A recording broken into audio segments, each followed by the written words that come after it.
Halo sahabat sekalian, bersama lagi dengan saya. Di channel ini kita akan berdiskusi tentang buku, data, dan fakta disertai tips untuk kehidupan sehari-hari. Agar kita bisa berdiskusi berkelanjutan, silahkan klik tombol subscribe dan lonceng terlebih dahulu. Orang Indonesia dikenal memiliki keramah tamahan dan juga sopan santun, baik kepada sesama warga Indonesia maupun kepada warga negara asing. Maka tak heran Indonesia menjadi salah satu destinasi wisata mancanegara yang lekat dengan budaya ramah tamah dan sopan santun. Namun sayangnya masih sering kita lihat di sekeliling kita maupun di sosmed masih banyak orang-orang yang kurang sopan. Komentar-komentar nyinyir pun selalu terlihat di video-video yang viral atau di tempat kerja dan sekolah kita. Ada yang marah-marah di depan umum, mengadu domba teman sekantor, merusak nama baik orang lain, terlambat datang ke meeting, dan lain sebagainya. Namun di sisi lain, kalau kita coba amati, ternyata banyak orang yang sukses, yang tata keramanya bagus, lebih ramah, sopan, dan beradab. Orang sukses yang dimaksud di sini bisa dari segi kekayaan maupun derajat di masyarakat. Kenapa? Apakah karena mereka punya waktu dan uang yang lebih? Bukan, sahabat sekalian. Orang sukses punya tata krama karena mereka sangat paham bahwa perilaku tidak sopan adalah awal mula kerugian. Kerugian? Maksudnya apa nih?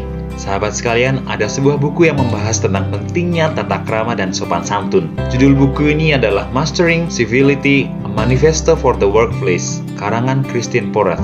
Dulu penulis pernah mengalami stres berat karena perilaku tidak sopan di tempat kerjanya. Akhirnya, penulis menghabiskan waktu selama lebih dari 20 tahun untuk menyelidiki efek perilaku tidak sopan. Mari kita simak sama-sama. Oke, di video kali ini kita akan bahas 3 topik. Pertama, kerugian perilaku tidak sopan. Kedua, keuntungan perilaku sopan. Dan yang ketiga, dan yang paling penting adalah bagaimana menghadapi orang yang kurang sopan di sekitar kita. Oke, kita masuk ke topik pertama. Dalam buku ini ada 3 kerugian utama dari perilaku tidak sopan. Yang pertama, ketidaksopanan akan menular. Maksudnya, jika di dekat kita ada orang yang tidak sopan, kita juga jadi ikut tidak sopan. Contoh paling dekat, pagi hari kita menyapa teman tapi tidak dibalas. Kita jadi malas untuk menyapa bukan hanya teman tersebut, tapi kepada teman-teman yang lain juga. Ada statistik bilang bahwa berperilaku tidak sopan membuat jumlah orang yang akan membantu kita jadi berkurang sampai jadi sepertiga. Lalu kerugian yang kedua adalah kerugian ekonomis. Ada statistik bahwa di Amerika Serikat, kerugian akibat perilaku tidak sopan bisa mencapai 500 miliar US dollar per tahun. Jumlah itu setengah dari pendapatan kotor atau GDP Indonesia tahun 2020. Wow, banyak sekali ya teman-teman sekalian. Kita ambil contoh bagi yang sudah kerja di kantor. Ketika kita melihat ada teman kita yang sedang dimarahi oleh bos, konsentrasi kita akan turun. Mirip juga bagi yang masih sekolah. Dengan hanya melihat perilaku teman yang tidak sopan, nilai prestasi di sekolah kita juga bisa berkurang sampai 20%. Perilaku tidak sopan dari segelintir orang bisa membuat produktivitas sebuah perusahaan turun. Lalu, efek buruk yang ketiga adalah efek bagi kesehatan. Perilaku tidak sopan membuat stres, dan stres tidak bagus bagi kesehatan. Kenapa tidak sehat? Karena perilaku tidak sopan lebih mudah diingat oleh otak.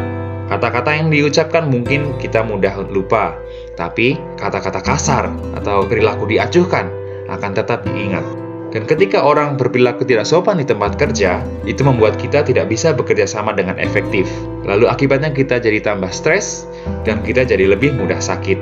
Hasil riset menunjukkan bahwa umur kita tidak ada relasi yang signifikan pada durasi kerja dan juga beban pekerjaan, tapi justru berkaitan erat dengan hubungan antar manusia. Oke sahabat sekalian, kita sudah simak kerugian yang disebabkan oleh perilaku tidak sopan. Mari kita lanjutkan keuntungan yang bisa kita dapat jika kita berperilaku sebaliknya. Berkebalikan dari kalau kita tidak sopan, orang-orang yang sopan lebih mudah diajak berbicara. Efeknya, pekerjaan akan lebih mudah didapat dan peluang untuk sukses akan bertambah. Contoh yang mudah dipahami, misalnya sahabat sekalian adalah seorang pengusaha. Lalu sahabat sekalian sedang mewawancarai 2 pelamar kerja. Pengalaman kerja dan latar belakang pendidikan mirip, tapi yang satu lebih ramah dan sopan, tapi kandidat yang satu lagi kurang senyum. Tentu sahabat sekalian akan memilih kandidat yang ramah dan sopan. Karir orang yang punya sopan santun pun akan lebih cepat naik. Para bawahan akan lebih nyaman untuk bekerja di bawah atasan yang sopan dan ramah. dibandingkan orang yang disapa tidak membalas, orang yang sering marah, dan orang yang sering merendahkan orang lain. Itulah kenapa penulis menekankan bahwa sopan santun itu mungkin sama pentingnya dengan kemampuan kita dalam belajar maupun skill dalam bekerja. Nah, biar kita bisa menjadi orang yang punya sopan santun, apa yang harus kita lakukan? Buku ini memberikan 5 tips yang sangat praktis. Tata krama dan sopan santun berbeda di setiap negara, zaman, dan situasi. Tapi tips-tips berikut ini adalah tips yang sangat universal. Jadi, sahabat sekalian bisa mempraktekannya saat ini juga. Tips yang pertama adalah murah senyum.